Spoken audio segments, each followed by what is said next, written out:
Salam əziz izləyicilərim, hər vaxtınız xeyir olsun. Bugün gül sirkəsi hazırlayıram və istəyirəm ki, bütün detallarını sizinlə də paylaşım. Bankalarımızı tərtəmiz yuyuruq, quruluyuruq. Sonra isə hər bankaya 1 yemək qaşığı noxud, 1 yemək qaşığı bulqur əlavə edirik. İstədiyiniz gülün ləçəklərindən istifadə edə bilərsiniz. Mən mürəbbə hazırladığımız çox ləçəkli güldən istifadə etdim. Bunun üçün gül ləçəklərini əvvəlcə yuyuruq, sonra isə aş süzəndə bir gecə suyunu çəkməsi üçün gözləyirik. Ondan sonra bankalarımızı əlavə edəcəyik. Sirkənin faydalarını saymaqla bitməz. Gül sirkəsi xüsusi olaraq ürək-damar sistemi xəstəliklərində, həzm sistemi xəstəliklərində çox faydalıdır. Arıqlamaq istəyənlər, şəkəri təzyiqi olanlar sirkədən istifadə etməlidir. Gördüyünüz kimi bankalarımı ləçəklərlə yarıdan biraz artıq doldurdum və hər bankaya 3 yemək qaşığı şəkər tozu əlavə edirəm. Əgər ilk dəfə sirkə hazırlayırsınızsa və tərəddüd edirsinizsə, o zaman hər bankaya yarım stakan evdə hazırlanmış alma və ya üzüm sirkəsi əlavə edə bilərsiniz. Bankalara əlavə edəcəyimiz su xlorlu olmamalıdır. Əgər xlorsuz su tapa bilmirsinizsə, o zaman xlorlu suyu qaynadıb, soyudub, sonra bankalara əlavə edə bilərsiniz. Bankalarımıza suyu başına 4 barmaq məsafə saxlamaq şərti ilə doldururuq. Bankalarımızı qarışdıracağımız qaşıq mütləq təzə olmalıdır. Taxta və ya plastik ola bilər, ancaq dəmir qaşıq istifadə etmək olmaz. Artıq sirkələrimizi qurduq, qarışdırdıq və başlayırıq ağzını örtməyə.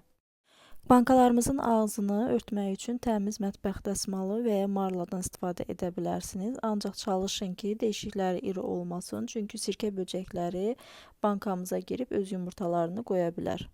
Göstərdiyim kimi dəsmalı örtüb rezin vasitəsilə bankanın ağzını sıx-sıx bağlayırıq. Qızlar, asan olsun deyə bankamızın üzərinə sirkəni qurduğumuz tarixi də qeyd etməliyik.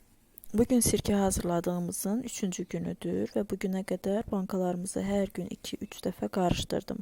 Görüntüyə baxın, artıq sirkəmizdə qabarcıqlar əmələ gəlməyə başlayıb. Əgər məsafə saxlamasaq, ağzına qədər bankamızı doldursaq, o zaman qabarcıqlar əmələ gələn zaman bankamızdan daşar.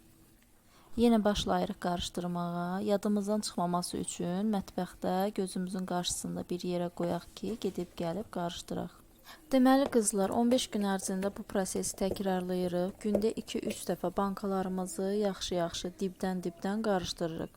Hər dəfə qarışdırdıqdan sonra ağzını möhkəm-möhkəm bağlamağı yadımızdan çıxarmayaq. Hər dəfə qarışdırdıqda fikir verməliyik ki, üstdə olan ləçəklər alta keçsin, altdakılar üstə keçsin. Yəni, üstdə olan ləçəklər daim üstdə durmasın. Məni izləyib hələ də abunə deyilsinizsə, əlinizi bircə dəqiqə saxlayıb abunə ol düyməsinə vurub mənə dəstək ola bilərsiniz. Və yaxud da ki, öz fikirlərinizi siz sirkə hazırlayırsınızsa, necə hazırladığınızı rəy bölməsində mənimlə paylaşa bilərsiniz. Bugün artıq sirkəni hazırladığımızın 7-ci günüdür və mən yenidən qarışdırmağa davam edirəm. Fikir verdinizsə, ləçəklərin miqdarı azalıb və sirkəni qarışdırmaq daha asan olub. Həmçinin sirkənin suyu ləçəklərin rəngində açıq çəhrayı rəngi alıb. Bundan sonraki gedişatı artıq çəkməyə ehtiyac yoxdur. 15 gün ərzində eyni prosesi hər gün təkrar edəcəm. Yəni, sirkə bankalarımızı gündə 2-3 dəfə qarışdıracağım. Bu 15 gün ərzində fikir verəcəksiniz ki, gülün ləçəkləri getdikcə bankanın dibinə çökür. Baxın, ləçəklər fikir versəz, artıq dibə çökməyə başlayıb və 15-ci gündür. Mən sirkəmi süzəcəyəm. Ondan sonra yenidən bankaya əlavə edib sirkəni dincə qoyacağam. Süzmək üçün bizə təmiz ağ, aş süzən və iri qab lazımdır. Bu zaman iri hissələr, bərk hissələr ağdan keçə bilmir və biz sirkəmizi tamamilə süzə bilirik. Siz 2 qat tənzifdən və ya marladan istifadə edə bilərsiniz. Sadəcə olaraq çalışın ki, sirkənin ləçəkli olan hissələri suyuna keçməsin. Gözləyirik ki, sirkəmiz süzülsün.